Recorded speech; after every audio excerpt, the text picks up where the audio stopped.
materi. Terima kasih atas waktu yang telah diberikan. Sebelumnya, perkenalkan kami dari kelompok 8 akan mempresentasikan materi yang berjudul Sistem Pendidikan Nasional. Pertama-tama, yang kami hormati Ibu dosen Kadek Devi Dumaini SPDMPD selaku pengampu mata kuliah wawasan pendidikan dasar. Izinkan kami mengawali presentasi pada hari ini dengan mengaturkan pengajar umat. Om Swastiastu. Baik, sebelum lanjut ke materi, izinkan kami untuk memperkenalkan diri terlebih dahulu. Dimulai dari saya, perkenalkan nama saya Nina Dewi Rawati, NPM 224034, dan di sebelah saya. Perkenalkan nama saya Guru Tasya, NPM 224032. Perkenalkan nama saya Nurhana, NPM 224033. Perkenalkan nama saya Nika Dealingriana Putri, NPM 224239. Perkenalkan nama saya Nadia Tulisya Pranata, NPM 224031. Perkenalkan nama saya Nina Marsya, NPM 224035. Baik, pada materi Sistem Pendidikan Nasional ini, kelompok kami akan membahas 6 submateri. Yang pertama yaitu hakikat Sistem Pendidikan Nasional. Yang kedua, Sistem Pendidikan Nasional di Indonesia saat ini. Yang ketiga, perbandingan Sistem Pendidikan Nasional di Indonesia dengan negara lain. Yang keempat, tantangan-tantangan pada Sistem Pendidikan Nasional. Yang kelima, peran guru dalam mencapai kualitas pendidikan yang lebih baik. Dan yang terakhir, yaitu upaya yang dilakukan untuk memperbaiki Sistem Pendidikan Nasional. Materi pertama yaitu hakikat Sistem Pendidikan Nasional akan dijelaskan oleh saya sendiri.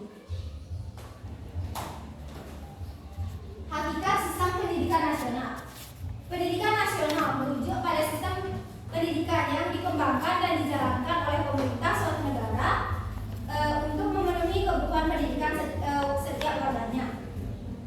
Pendidikan nasional bertujuan untuk menyediakan akses pendidikan yang merata dan berkualitas bagi setiap individu dalam negara tersebut.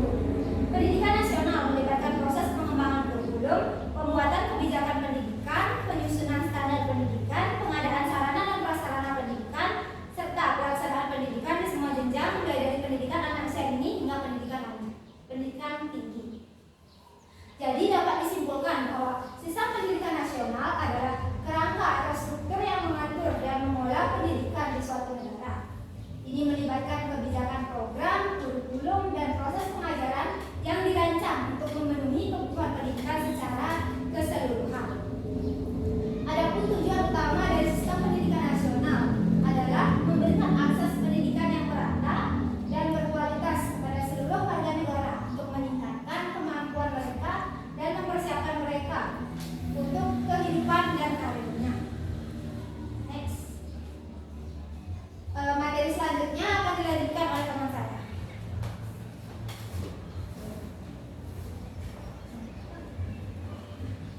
Sistem pendidikan nasional di Indonesia saat ini. Pendidikan di Indonesia adalah seluruh pendidikan yang diselenggarakan di Indonesia, baik secara terstruktur maupun tidak terstruktur.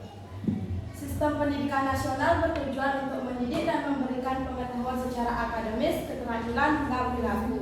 Terdapat beberapa sistem pendidikan di Indonesia yang telah diberlakukan, yang mana telah memberikan dampak bagi pengembangan sumber daya manusia di Indonesia. Sistem pendidikan tersebut meliputi yang pertama adalah sistem pendidikan di Indonesia dengan orientasi nilai. Sistem ini bertujuan untuk mengajarkan nilai-nilai kemanusiaan dan bermasyarakat. Nilai-nilai tersebut meliputi tanggung jawab, tenggang rasa, kejujuran, dan kedisiplinan. Yang kedua ada sistem pendidikan di Indonesia dengan sistem terbuka. Melalui sistem ini diharapkan peserta didik dapat bekerja sama dengan teman sekelas dan mendemonstrasikan nilai inovasi dan kreativitas. Yang ketiga ada sistem pendidikan di Indonesia secara beragam. Sistem ini dibentuk untuk mengakomodasi keberagaman masyarakat yang ada di Indonesia. Seperti yang kita ketahui, bangsa Indonesia terdiri dari suku, bahasa, budaya yang berbeda-beda. Dengan landasan tersebut, sistem pendidikan dapat disesuaikan dengan kebutuhan dan preferensi pada suatu komunitas. Sekian presentasi dari saya, akan dilanjutkan oleh teman saya.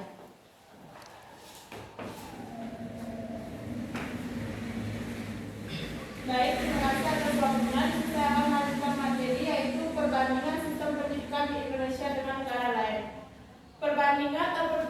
pendidikan memiliki peran yang sangat penting di dalam melahirkan generasi-generasi penerus bangsa, apalagi di zaman globalisasi ini, di mana generasi muda dituntut untuk memiliki pengetahuan serta kemampuan yang luas untuk melahirkan generasi yang berkualitas, tentunya tidak terlepas dari sistem pendidikan yang diterapkan oleh setiap negara.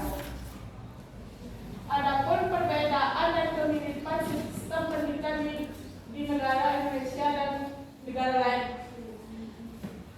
Perbedaan sistem pendidikan di Indonesia dengan negara lain. Indonesia dan negara lain memiliki perbedaan yang mencolok dari sistem pembelajaran yang diterapkan.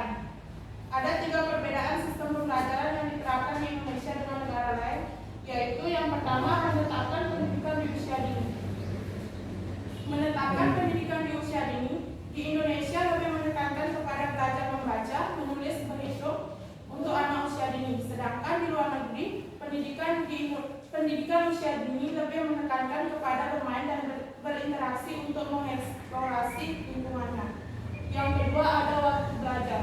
Waktu belajar di Indonesia sangatlah padat dalam waktu yang lama.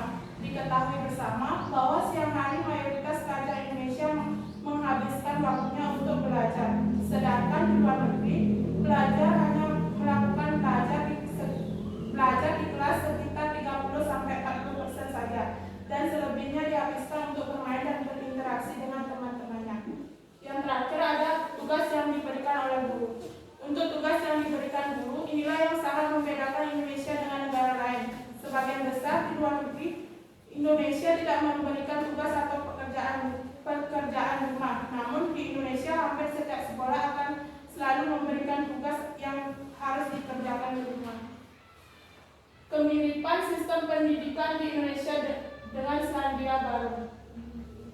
Sistem pendidikan di Indonesia juga memiliki kemiripan dengan negara lain seperti Selandia Baru, di mana Selandia Baru menerapkan sistem pendidikan dari jenjang usia dini, menengah sampai pendidikan tinggi. Sistem pendidikan yang diterapkan oleh Selandia Baru ini bertujuan untuk mengembangkan kemampuan belajar dan berorientasi.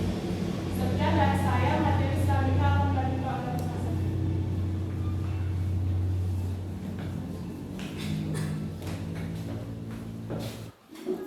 Baik, di sini saya akan menjelaskan tantangan-tantangan pada sistem pendidikan.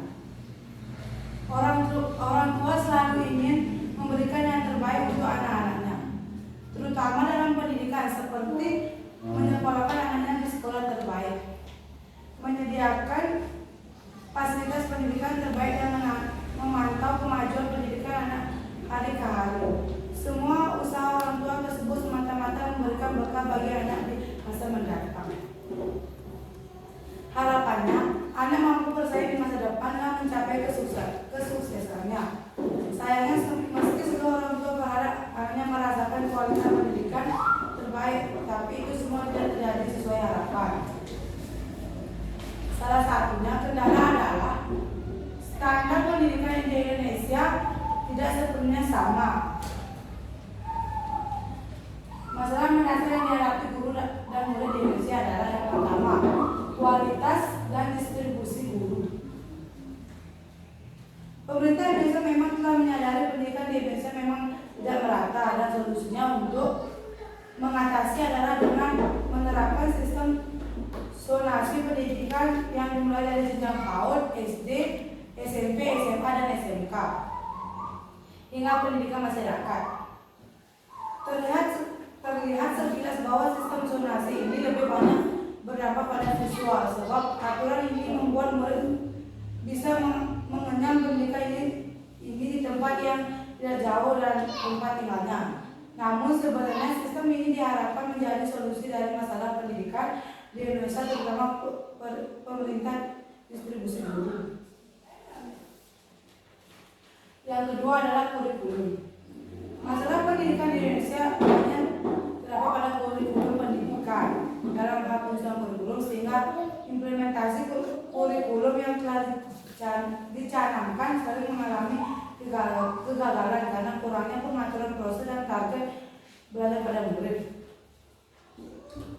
Terutama pada kondisi pandemi COVID-19 ini, pemerintah memutuskan diterapkan kurikulum baru menyesuaikan kegiatan belajar mengajar secara online. Sayangnya keputusan ini juga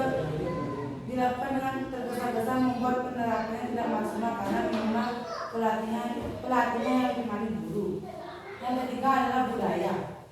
Pendidikan di Indonesia tidak lepas dari aspek politik, sosial, agama, dan budaya.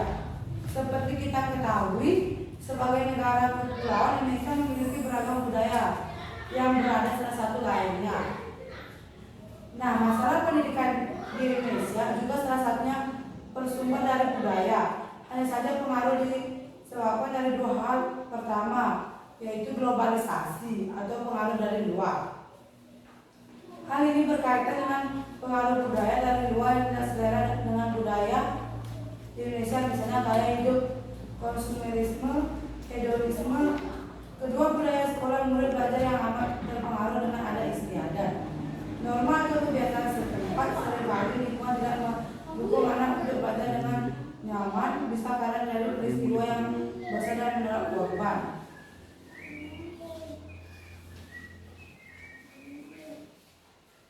Yang keempat, kurangnya sentuhan teknologi. Sebagai negara kepulauan, sepatutnya kesetaraan pendidikan bisa terjadi dengan bantuan teknologi. Sayangnya tidak semua murid dan guru berhubungan untuk menikmati teknologi sebagai media untuk membantu proses belajar mengajar. Masalahnya, pendidikan di Indonesia terjadi karena kurangnya sentuhan teknologi, misalnya saja stabilitas jaringan dan ketersediaan fasilitas dalam menyelenggarakan proses belajar mengajar. Hal yang harus dilakukan pembuatan kebijakan untuk memperbaiki kondisi. Yang pertama adalah jumlah sekolah dan kelas profesional. Kekurangan guru membuat jumlah murid yang berada di kelas sangat banyak. Kondisi tersebut tentu bukanlah yang ideal dalam proses belajar mengajar. Guru yang mengajar lebih banyak murid akan berdampak pada prestasi murid dan kualitas pengajaran yang tidak maksimal. Yang kedua, meningkatkan anggaran untuk sektor pendidikan. Penggunaan anggaran untuk pendidikan yang diberikan Kementerian Pendidikan dan Kebudayaan pada tahun 2021 sebesar 20% dari APBN.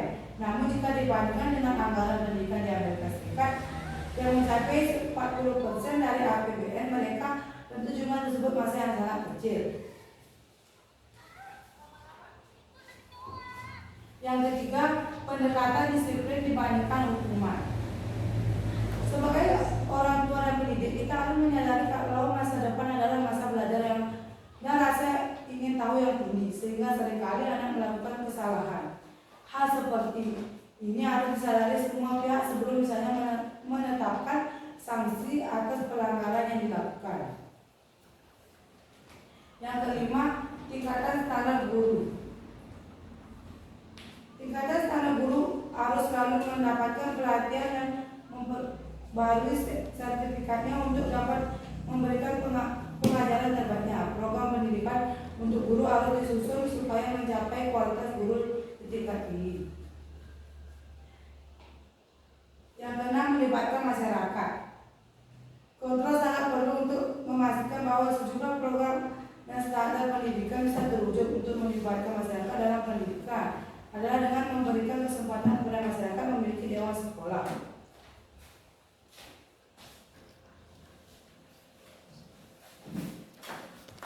Baik, di sini saya akan menjelaskan peran guru dalam mencapai kualitas pendidikan yang lebih baik.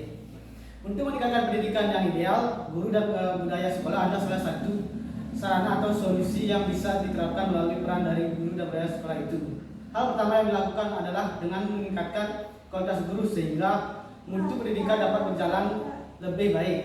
Adapun peran guru yang lain yaitu mengajarkan serta didik agar memiliki sikap yang cerdas, baik, religius, berwawasan, pintar, sopan, serta santun dalam bersikap, sehingga dengan begitu akanlah muncul peserta didik yang ideal sehingga terwujudlah pendidikan dengan mutu atau kualitas yang lebih baik. Selanjutnya akan menjelaskan oleh saya.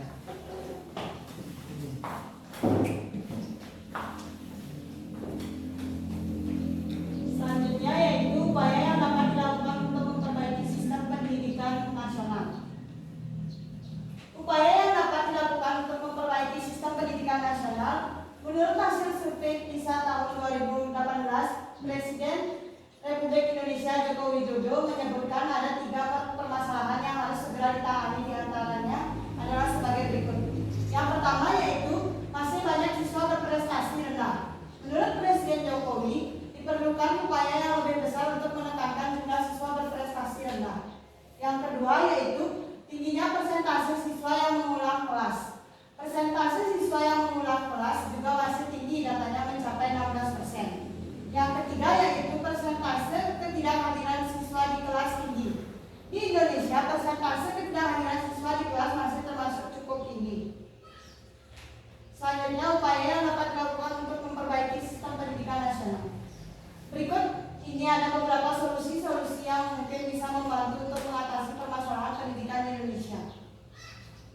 Yang pertama yaitu meningkatkan kualitas pendidikan tenaga pendidik. Yang pertama, memfasilitasi guru untuk mengikuti berbagai macam pelatihan demi meningkatkan skill. Yang kedua, mendukung guru untuk memanfaatkan teknologi sebagai alat untuk belajar dan mengajar. Yang ketiga, meningkatkan program beasiswa bagi guru yang ingin memperdalam ilmu mengajarnya melalui kuliah. Selanjutnya yaitu yang kedua, meningkatkan efisiensi proses belajar. Yang pertama, meningkatkan kesejahteraan guru. Dan yang terakhir yaitu menerapkan mindset bahwa guru adalah siswa yang juga harus terus belajar. Selanjutnya yaitu meningkatkan efisiensi belajar. Pertama, rencanakan pengajaran dengan baik. Yang kedua, gunakan variasi metode pengajaran. Yang ketiga, sediakan sumber daya pembelajaran yang relevan. Yang keempat, berikan umpan baik yang konstruktif. Dan yang kelima, dorong partisipasi aktif. Yang keenam, berikan tugas dan proyek yang menantang. Yang ketujuh, gunakan teknologi dalam pembelajaran. Yang kedelapan, buat lingkungan belajar yang kondusif. Yang kesembilan, kolaborasi dengan sesama guru. Dan yang terakhir yaitu pertimbangkan keberagaman siswa. Sekian pemaparan materi dari saya kembalikan kepada moderator.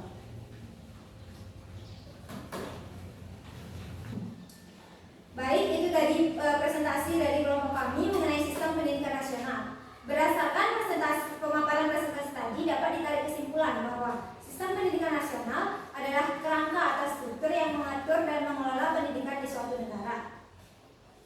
Pada intinya, setiap anak memiliki hak yang sama untuk mendapatkan pendidikan.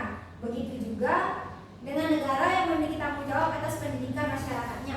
Inilah yang kemudian menjadi masalah pendidikan di Indonesia, sekaligus tantangan untuk memperbaikinya.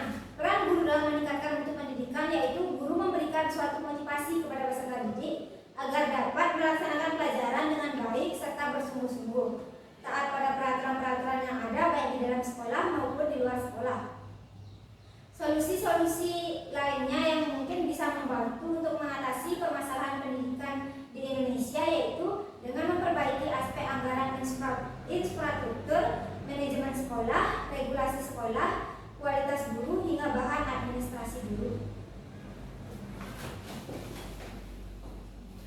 Baik, sekian presentasi dari kami kelompok 8 mengenai sistem pendidikan nasional. Apabila ada kesalahan dalam penulisan PPT atau dalam pengucapan kami pada